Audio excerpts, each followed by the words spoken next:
when we think about cutting communications, cyber attack is dealing with the software.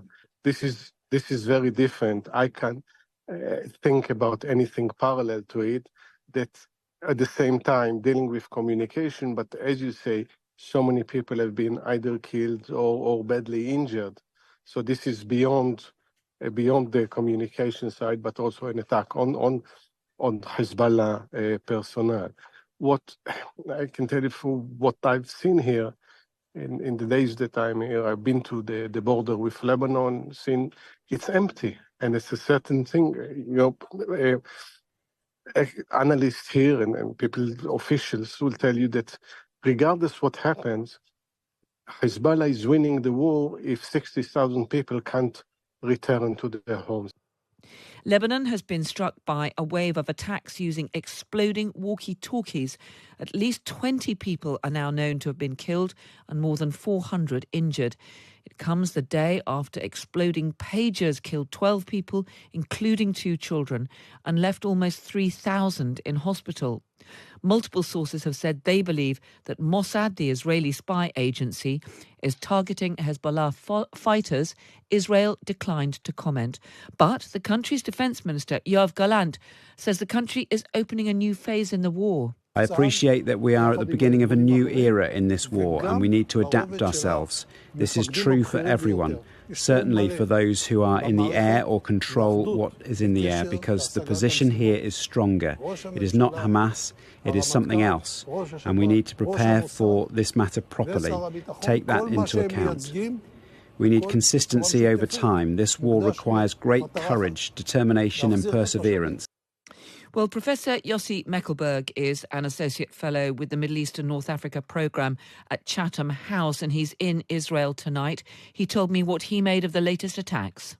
I mean, there is something that obviously was planned and in a way to disturb the communication, mainly probably almost destroy the communication within the Hezbollah. And Hezbollah avoided using mobile phones for quite a while because it's easier to detect. Pagers and most walkie-talkies are more difficult because they mainly, especially pagers, receive but not transmit. And someone planned it probably for quite some time and looked for the right time to explode them all together. The question is, if this is the first phase of something, from the side that did it, and what's going to be, because according to Hezbollah and most analysts, Israel was behind it, whether Hezbollah is going to retaliate. Can it, with all these communications, can it retaliate? How and when? Yeah, I mean, there's so much to pick up on there. First of all, I mean, this didn't just target communications, did it? We've had at least 14 people killed today, at least 12 killed yesterday in the pager attacks. Thousands have been left injured across Lebanon. And we've had Israel's defense minister talking about a new phase of the war. What do you think he means by that? So I think we, again, unpack it. You're absolutely right. I think usually when we think about cutting communications, cyber attack is dealing with the software. This is very different. I can think about anything parallel to it that at the same time dealing with communication, but as you say, so many people have been either killed or badly injured. So this is beyond the communication side, but also an attack on Hezbollah personnel. What I can tell you for what I've seen here in the days that I'm here, I've been to the border with Lebanon, seen it's empty. And it's a certain thing, analysts here and people, officials will tell you that regardless what happens, Hezbollah is winning the war if 60,000 people can't return to their homes. And this is unsustainable for a government that's almost for a year, part of the population is actually displaced within its own country, in hotels and in other places. So I think got the point they decided to shift the focus from Gaza. It doesn't mean it won't continue there as well, the war, but focus more on the northern border and eventually, depends how it all goes, that's enabling the citizens, the residents of the north, to return to their homes. So are you in no doubt that Israel was behind these two attacks, the walkie-talkie explosions today, the pager explosions yesterday? Well, I have to believe what I read. And you have also, sometimes when you look at covert operations, you are saying who is the motive and who is the capability. And the United States said it's not behind it. So, I mean, the list is very, very limited. To who is the motivation, who is the capability. So, yes, I think this is, regardless if it is or it is not, this is the working assumption from now on. We're working on this working assumption that Israel was behind it.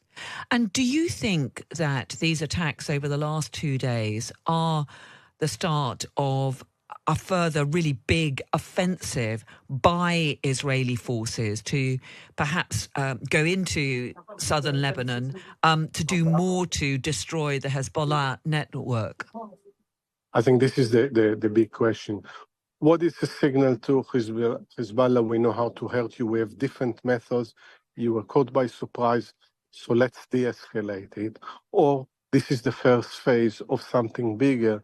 Try to push the Hezbollah north up to the Litani River, for instance, and creating, at least for a while, a security zone. The fact is that there is a debate here. Now, one of the things that one observes when look at the way that Israel operates, they are very good in this kind of covert operations and improvisation, but at the same time, you ask yourself whether there is a strategic plan in mind. And I'm not so sure, but it might be just the case. But we need to take also account whether there is the major powers behind Israel, how the Hezbollah is going to react to this. Those are all still unknowns. Yeah, of course, Hezbollah has the backing of Iran. How concerned are you about the risk of a further escalation across the region? I think it exists for 11 months now, and every time that the situation escalates, it brings us closer to a full-scale war. I don't think Iran would like to initiate or to be involved in a full scale, because a war, it knows the consequences of that, and this will dive into it. We saw in April when Iran launched missiles and drones in Israel, then the US, the UK, France, even Jordan and other countries in the region came to the help of Israel, and this will definitely will drag into such a war other countries.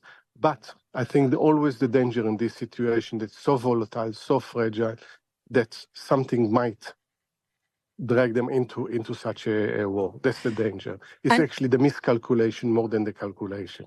And how have these attacks affected the mood in Israel? We've seen, once again recently, big demonstrations against Benjamin Netanyahu because of his handling of the conflict in Gaza, his failure to bring home the hostages and so on. How do you think these attacks will be seen by people there in Israel? I think it's quite confusing, the mood here. On the one hand, people are tired of the war. They're really concerned about the hostages. They don't trust the prime minister and his government. But at the same time, there is real resolve, to defend the country. You meet people that spend 6 to 8 months in reserve service. Just imagine, the implication to them and to their families. Only yesterday, 4 soldiers were killed in Gaza. So yes, there are mixed feelings, but I think specifically about this kind of operations, I think there is full support in this, and trying to, because of the situation, the circumstances with so many people are displaced within their own country. I think most of the public want to see this situation comes to an end. Well, that was Professor Yossi Meckelberg, Associate Fellow with the Middle East and North Africa Programme at Chatham House, speaking to me from Israel earlier this evening. And for all the latest developments from the Middle East, just go to thetimes.com and there's lots of updates, live pages giving you all the latest developments and remarks as they come in.